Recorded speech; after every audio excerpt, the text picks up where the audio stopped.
All right, Cormac, we're just gonna go.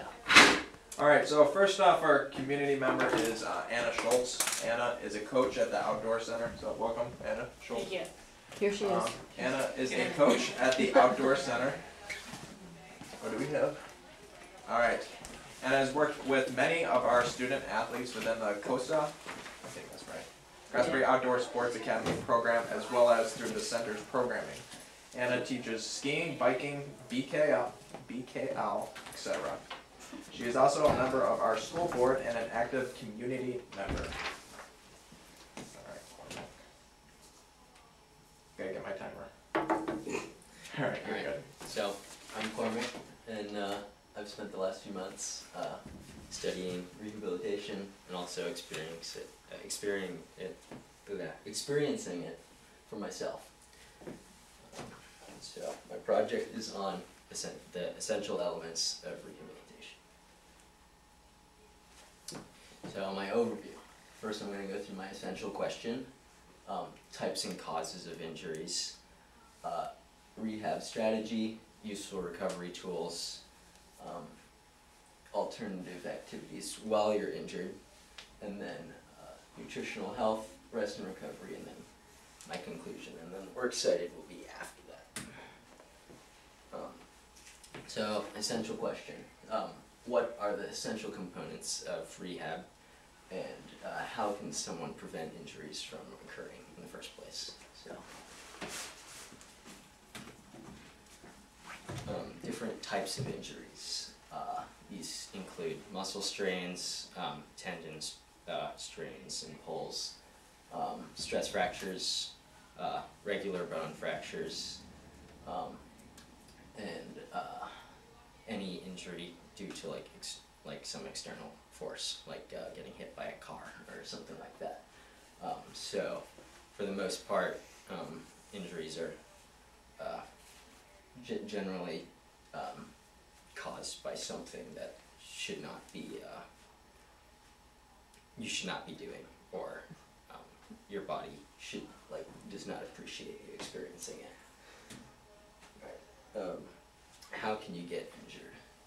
Too much of anything can cause stress reactions or tendinitises and other overuse injuries. Blunt force, like the car analogy, and then carrying too much weight or pushing your body to its absolute limit. So sprinters with running will get this a lot.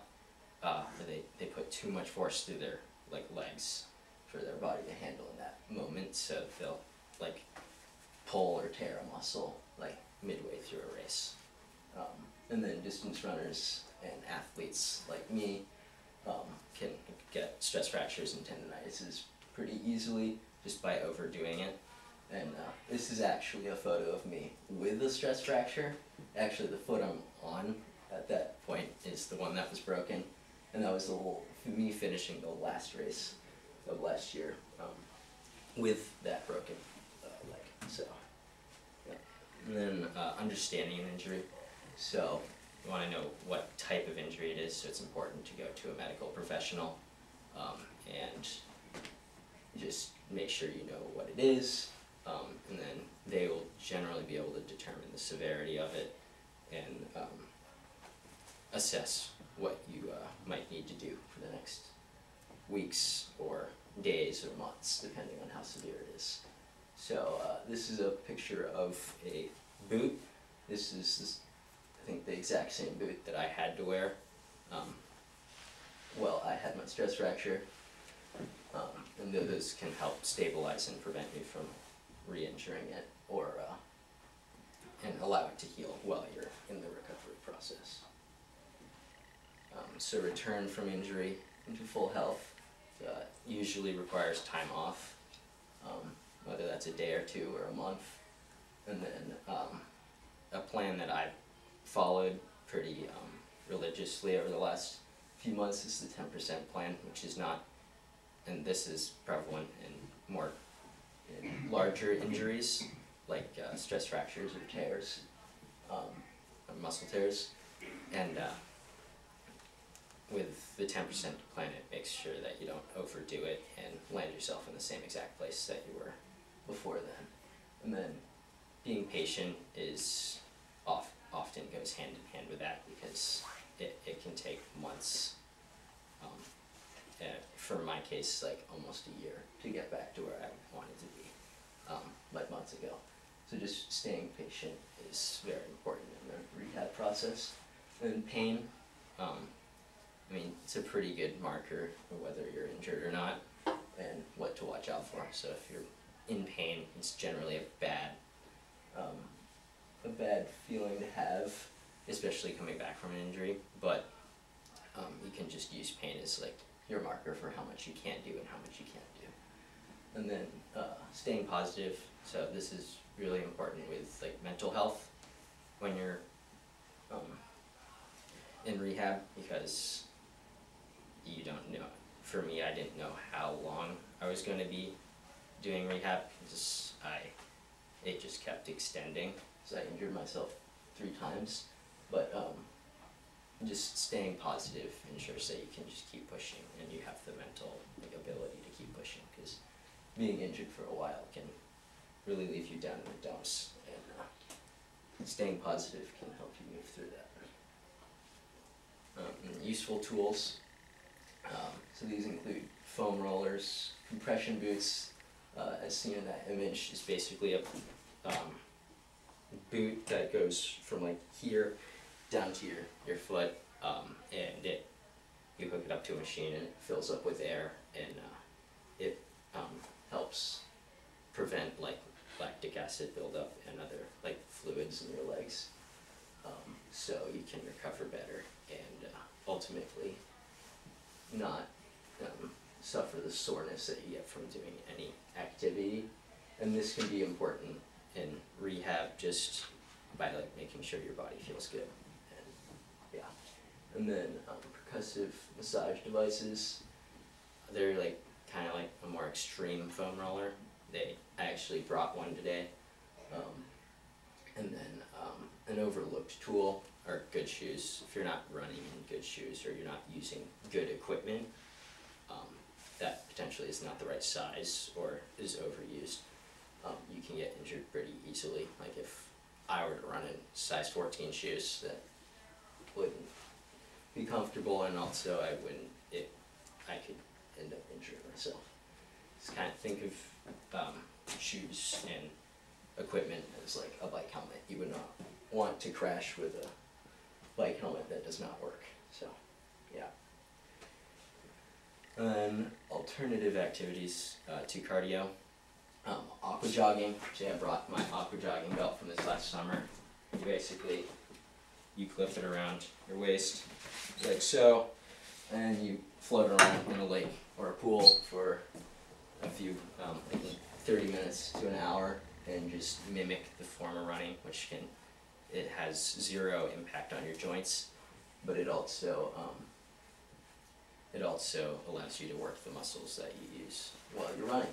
And then a water treadmill. This is also something I was able to use in my rehab process, and it's basic. It's a treadmill underwater, and it holds you up a little bit, so you're not putting as much stress through your bones, which for me at that point was very important. And then altered treadmill, which is pictured right there. It's it's invented by NASA, and uses technology from NASA for like an airtight unit that you basically can determine what weight you want to run at, so you can be 15% of your weight or like 90% of your weight, which is really useful. They're very rare and very hard to come by. I think there might only be 1 or 2 in Vermont, and the closest one is in Berlin. So it's a useful tool, but they're pretty far apart. And then spin biking. This isn't a form of running, but it's very helpful for recovery, because it's less stress on your bones and on your body, and it's also way more common around here with the outdoor center, and pretty much every single gym in the area has at least one spin bike that you can use. importance of nutritional health. So, while you're injured, you want to be eating enough, like approximately the same amount that you were before you were injured, because your body needs those nutrients to rebuild, and with any deficiencies, you want to make. I had a few deficiencies myself, which were calcium and vitamin D3. So with those deficiencies, it made it so that my bones were more likely to physically break while I was running on them.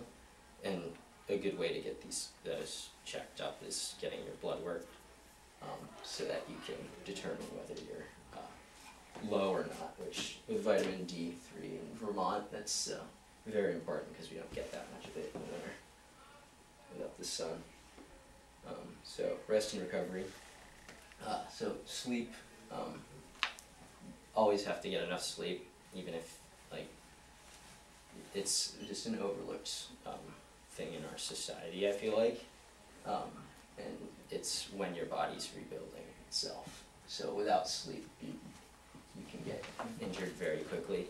And then foam rolling is, you can use that as, this is a muscle roller over here. You can use this like that, and it can help roll out knots or other sorenesses in your legs. So, in conclusion, listening to your body is very important, and it's something that I think is overlooked a lot of the time, like getting to your next race or your next job or whatever it might be. I think something I've learned from my experiences is just being able to look forward like a year, like in a year, will this negatively impact me in a year? And I think that just listening to your body and listening to just yourself and your goals is probably the best way to go about this, instead of just pushing through, because that in a year could land you somewhere you don't want to be. And then listening to medical professionals, they generally, like 99% of the time, know what they're doing. So ignoring them and just doing your own thing, which is actually something that I did that resulted in me getting injured, is I started running before I was supposed to after my stress fracture. So I got a stress reaction right after that, and which just set me back another few months, which goes back to the listening to your body part. And that really was disappointing, but looking back, I learned a lot from that, and that's very important to me now. And then some tools can aid in recovery, but no tool's gonna fix you. You can't expect to, if you tear your Achilles tendon and then hop in some compression boots, you're not gonna be healed. You have to take time off, and you have to treat things like injuries when they are injuries. There's nothing that will fully cure it besides just taking care of it. Alright. Many thanks to Dr. Morgan. He's my mentor for the last 2 months. And then we're excited.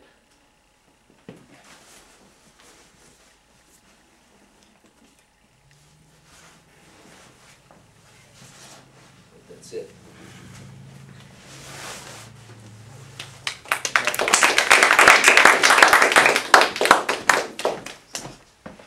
Just over 15 minutes.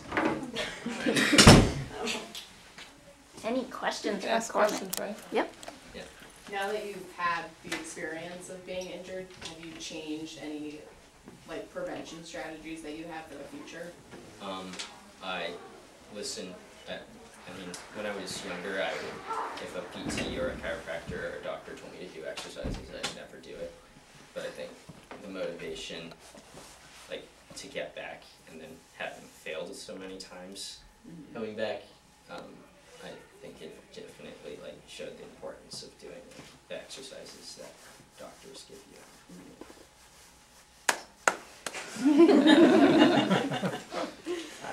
Oh, you can go ahead. Okay.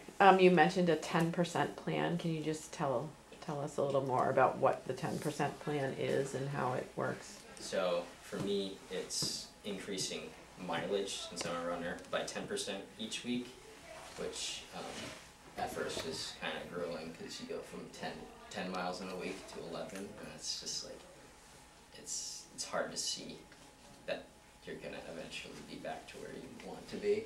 Mm-hmm. And it takes a long time at first, but then once you get up to like 40 miles a week, the next week's like 44, so it's really not that bad if you just stick with it. And like, cause skipping forward, coming off of like a pretty bad injury can potentially land you back, so just taking like 2 months to get up to where you want to be is, in my opinion, the preferable way to go, instead of taking a big risk again, so, yeah. Thanks. What about, so I've heard different things from different people. Did you read anything about the importance of stretching before you run?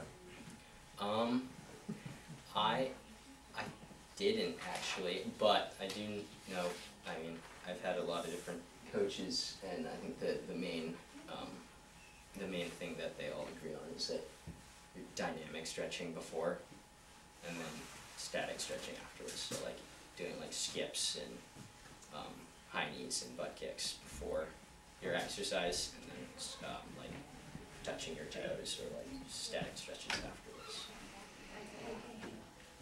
I have a question. I imagine a lot of this you knew already just from being an athlete for so long. Yeah. So I'm wondering what you learned from your mentor that really kind of stuck with you, or what you found the most interesting. Not to put either of you on the spot. I just I mean, I learned a lot about. I learned about the compression boots from him at first. I didn't really know what they were before then, and also just like realizing that I can trust doctors and stuff like that, because I had had a few like mishaps with injuries, and Dr. Morgan was the first person in the last like 2 years to totally, like, from what I can tell, fix me. So it was just establishing trust and just going over all these things in depth, and a lot of conversations, and just diving beyond what I knew and just like into a lot of different things. So yeah. Another question.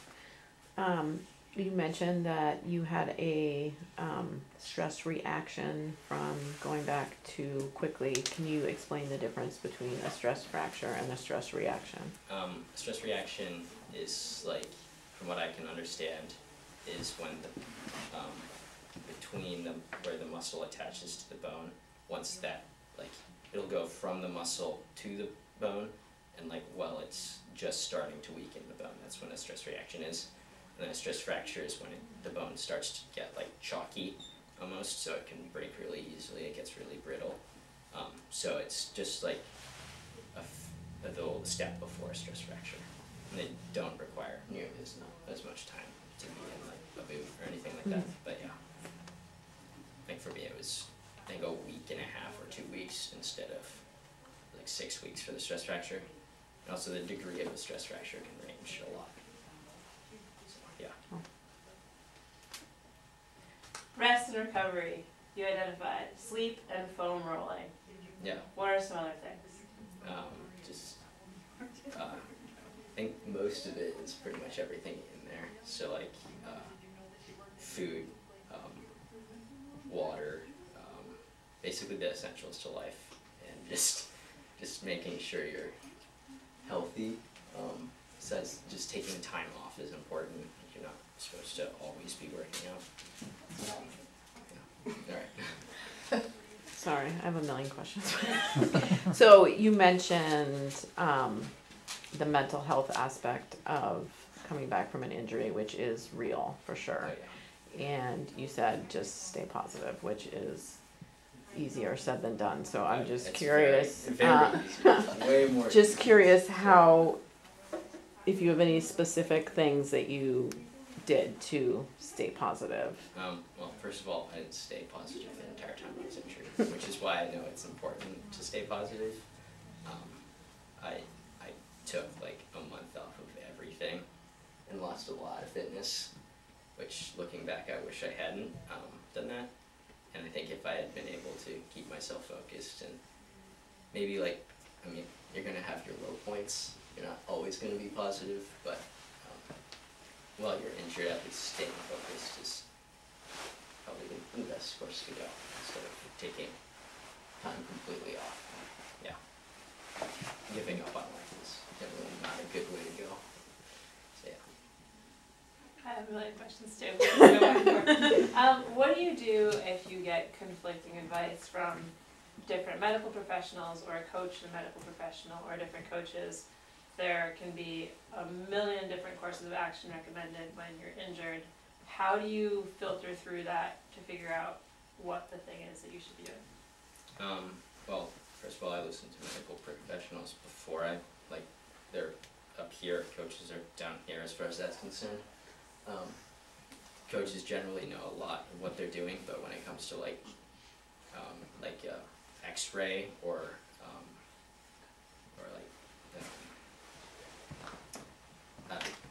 something diagnosing an injury, I would trust Dr. Morgan over I don't know, a tennis coach or my random soccer coach from when I was 10. So yeah.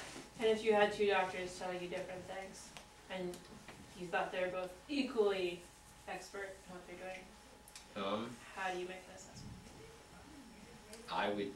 I would go on past trust, but if I have someone that I know that I trust, or I know other people trust, then I'd probably go with that person, even if their credentials are the exact same.